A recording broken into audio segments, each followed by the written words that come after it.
So today I'm going to talk about the photoelectric effect. So how is the photoelectric effect discovered? When cathode ray tubes are turned off and UV light strikes the metal surface of the cathode rays, which are electrons, begin to flow. So the photoelectric effect is if light shines on the metal, electrons might be removed. And I said might because electrons will only come off if light is energetic enough, so high frequency, low wavelength, above the threshold frequency of the metal. And different types of metals have different threshold frequencies. And Einstein's explanation of the photoelectric effect is that electrons on the surface of the metal are held there by a certain amount of energy. And this energy is called the work function of the metal. If the incident light is greater than the work function of the metal, then an electron will be released. So this is the formula to calculate the work function. The work function is equal to Planck's constant times the threshold frequency of the metal.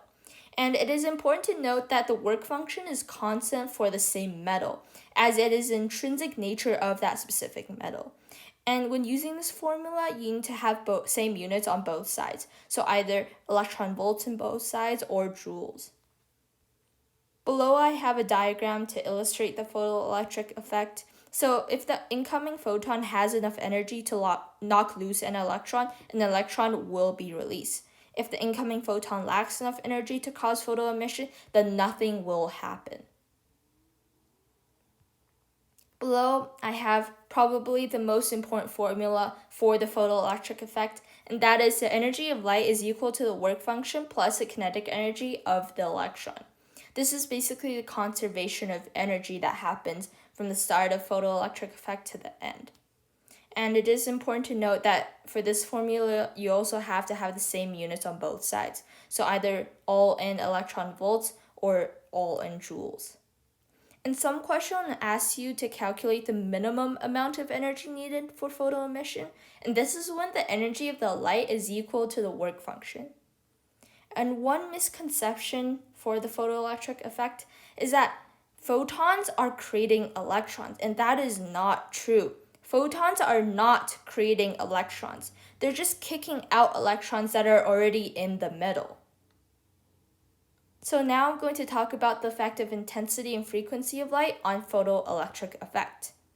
So some knowledge I need to know is that the intensity is proportional to the number of photons. So the brighter the light, the more photons that are being emitted. And the dimmer the light, the less photons that are being emitted. So what happens when we have a bright light shining on a piece of metal? This will result in more electrons coming off if photoemission occurs in the first place. You can think of this as a 1-to-1 ratio. And for higher frequency light shining on the metal, photo-emitted electrons will have higher kinetic energy, thus greater speed, as suggested by the formula above, as the work function for the same metal is constant. So as the light has higher energy, thus higher frequency, there will be more kinetic energy for the electron. So now I'm going to talk about Robert Millikan's experimental proof of this theory. So at the start, we have an electron with kinetic energy. And since the electron is in an inverse parallel plate, the electron will at some point turn around. And the moment that it turns around, the kinetic energy of the electrons fully turn into potential energy. So this is when Q delta V, meaning voltage, is equal to the maximum kinetic energy of the electron. And this experiment is a great way to measure the kinetic energy of an electron, as electrons are traveling at super fast speeds. So in this experiment, there's a variable power supply set up to turn around or stop photo-emitted electrons. The stopping voltage is used to reduce the photocurrent to zero, as no electrons are actually passing through because they're turning around. And with the same metal, each color of light has a different stopping voltage. So this makes sense because the stopping voltage, as suggested by formula to the right, is correlated to the kinetic energy. So when we have the work function being equal for the same metal, the color of light corresponds to different energy of light, and that corresponds to a specific kinetic energy, thus stopping voltage. So now we're going to go over an example question. So example number 1, the stopping voltage is 9.42 electron volts, and the incident wavelength of the light source is 105 nanometers, What is the work function of the metal surface? So above we have two important formulas that we're going to use for this question, and that is the energy of light is equal to the work function plus the kinetic energy of the electron. And the energy of light is equal to Planck's constant times the frequency, or equal to the Planck's constant times the speed of light over wavelength. So first, method number 1, we're going to calculate the answer in terms of electron volts. So when we plug in the formula for this method, we must note that the Planck's constant is in the eV times second form, and we're using 1e for Q because that is the definition of 1 electron volt, as it is a unit of energy equal to the work done by an electron accelerated through a potential difference of 1 volt. So we have the work function is equal to 2.42 electron volts. And if we want to calculate in joules, we have method number 2. And in this case, the Planck's constant is in the joules times second form. And for Q, we use 1.6 times 10 to the negative 19. So you get work function is equal to 3.87 times 10 to the negative 19 joules. And note that the answer for both methods is basically the same, but in different units. And we'll discuss in the next question why calculating in one method might be useful in certain cases. So now example number 2. Light with a frequency of 752 terahertz is used to illuminate a photoelectric surface. If the work function is 2.2 electron volts, what is the kinetic energy of electrons? What stopping voltage must be applied to reduce the photocurrent to 0? So we have the frequency is equal to 752 times 10 to the 12 hertz, and the work function is 2.2 eV. So what is the kinetic energy?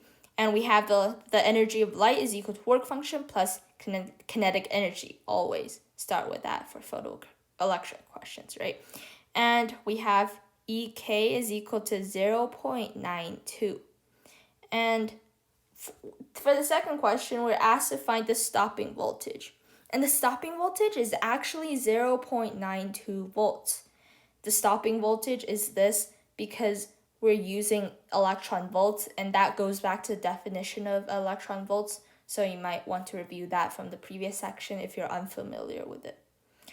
But if you calculate in joules for this question, you'll have to convert back to electron volts in order to calculate the stopping voltage. So this is when method number 1 in our previous example will be useful to calculate the second part of this question.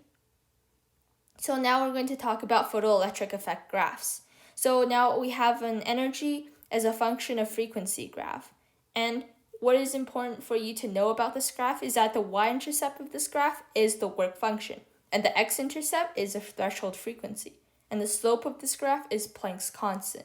This is quite easy to remember, I guess, as the units match up for the different intercepts, right? The work function is in joules, and the frequency is the threshold frequency, same units. So moving on. Now we have a photoelectric current as a function of intensity graph. This graph, I basically already talked about the concept in this graph earlier on. So when we have a greater intensity light shining on the metal, we will have a higher photoelectric current as more electrons are being emitted.